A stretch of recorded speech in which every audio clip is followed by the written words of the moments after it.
Hole in the wall. I see the owner's got a sense of humour. Unfortunately, I don't think. Grüß dich. I'm looking for someone called Goatskin, and the innkeeper said you want to find him too. You're damn right I do. That lousy bastard robs my customers. Deutschers mostly. And they're the very ones that pay best. What's worse, word's got around already. If you get hold of him, well, there's something I'd like to sort out with him. Sort out? That could mean lots of... Nothing now. Besides, and I reckon... How will it help you if I find Goatskin? Schindel complained to the council mainly because Goatskin nicked some scholarly stuff of his. He's one of them fanatic crackpots. So if you tracked down his things and returned them to him, he might drop his complaint. Any idea what the scholarly stuff was? Books? No idea. But he said something about constellations, and then something in Latin. I'll see if I can find his things. Great. If you find anything, take it straight to Schindel. He lives in the house of Vetter the scribe. And don't forget to tell him I sent you. Right you are. Now, about that Goatskin. What do you want to know? Do you know where to find him? Not the faintest idea. If I knew, we wouldn't be having this chat. I asked at the Black Horse. Dirty miners, right riffraff, that lot. What did they tell you? They claimed not to know anything, but they couldn't stop smirking, bastards.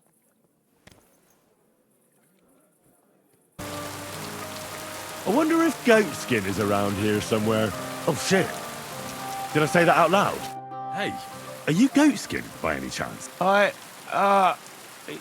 Yeah, that's me, What do you want? I have a couple of questions for you. Look, I didn't. I never told nobody. Nobody. I swear. I'll even swear to Samuel on his God if he wants. What is it you did as... Mostly I was standing guard in front of that palace, you know, like Rutard's place. I was watching for who was going in and out, see? You know, who, with who, where, when, and that. And what went on there? Well, people was coming and going, all sorts of nobles, and I'd tell Samuel what colours they was carrying, see? I was good at that. I remember pictures good, you know? And there's another thing. Those things you stole from that scholar? You know what I mean? That. What about it, like? What happened to them? The owner wants them back. I still have them. Where? In them secret, you know, tunnels under the city. Secret passageways? That sounds like bollocks to me. Bollocks, it's bollocks.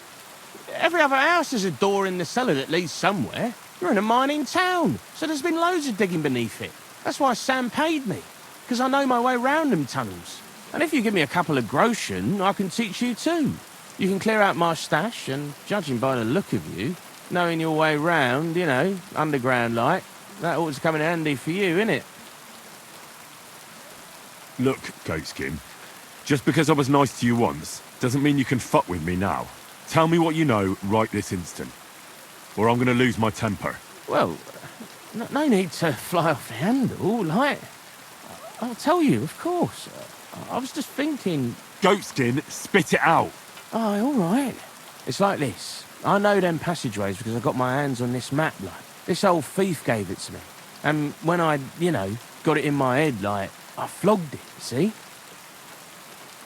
A treasure map? You're yanking my pizzle, aren't you? No. Big difference.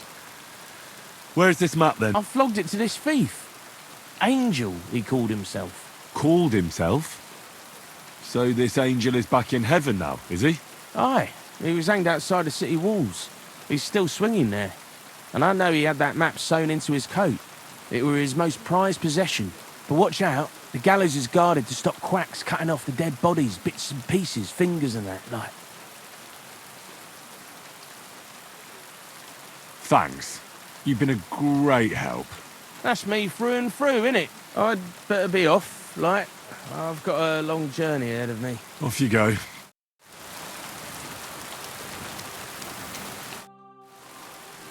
I'd like to learn... There's no time. Goatskin, there's another thing.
Good day to you. What brings you here? You must be Master Schindel. They sent me from the baths. Well, well, well. I reckon they want me to cease with those complaints, eh? But I shall not. I will go to the town council tomorrow to complain against those thieves again. And I shall continue to go there until I get the justice due to me. Actually, I came to give you back the things that were stolen. Really? You have my Eresmo and my astrolabe? Right. I have some book and this astro thingy. That's wonderful. You can't even imagine what a blow it would be for our civilization if something happened to Eresmo. Oh, I get it. The fire in the Alexandria library is nothing compared to that. Bah! That was full of Ptolemaic balderdash. We've come a long way since then. This obsession with antiquity is only holding us back. At any rate, I am immensely grateful to you. Of course, I shall reward you. Thank you. But there was also this volume of strange verses. Oh, yes. One of my students who's from Kuttenberg gave me that. I think it's some kind of riddle. You can keep it. I don't really have time to traipse around town and look for, well, whatever it was he was trying to convey. What is that astrolabe, anyway? A device. To put it simply, it's a kind of portable armillary sphere. It allows me to display the position of the stars if I know the time and place where I'm located. Or, on the contrary, I can determine the time using the visible sky. Uh-huh. I see. So, that book by Eresmo, what's it about, actually? It's an interesting thought. Eresmo postulates that if, despite the current theory, the firmament wasn't moving around the Earth, but rather the Earth around the celestial bodies, we would perceive this movement as an apparent movement of the celestial bodies in our sky. Well, I must admit, you lost me a bit there. Think nothing of it. The relative reciprocal movement of bodies is troublesome to a good many scholars. Fine. I'll be going then. Thank you. You must be Master Schindel. They sent me from the bath. Well, well, well. I reckon they want me to cease with those complaints, eh? But I shall not. I will go to the town council tomorrow to complain against those thieves again, and I shall continue to go there until I get the justice due to me. What was it that happened to you? They robbed me. After a long trip from Prague, I wanted to treat myself to the local baths, but they must have put something in my wine. My head was completely numb, and when I staggered out of the baths, this nasty whoreson attacked me. What exactly did they take from? A rare copy of Eresmo's Le Livre du Ciel et du Monde, and my astrolabe as well. It was given to me by the Archbishop of Mainz himself. So, a book, and did you say an astrolabe? Yes. It is a device used to calculate the position of celestial bodies, but it likely caught the thief's eye because it's made of bronze. Probably. About that drugged wine, that's a pretty strong accusation. Are you certain you weren't just drunk? Just a bit of wine is enough in a hot bath. Even if I was drunk, that doesn't change a thing. I was robbed. Well, they robbed you behind the baths, so it does change things. Young man, I have traveled through half of Europe during my studies. I know these tricks very well. As I said, it is a clear criminal conspiracy. Did you really just take a bath when you were there? Of course not. But that's not something to talk about in polite society. And isn't that a little hypocritical? You sound like those priests from Bethlehem Chapel. It is hypocritical, but that's the norm. And social judgment is more than an individual, and only God is above that. And so? So I indulge in a vice with a buxom wench. We don't have to talk about it that way, do we? All right then. Go then. I have to prepare. Till we meet again.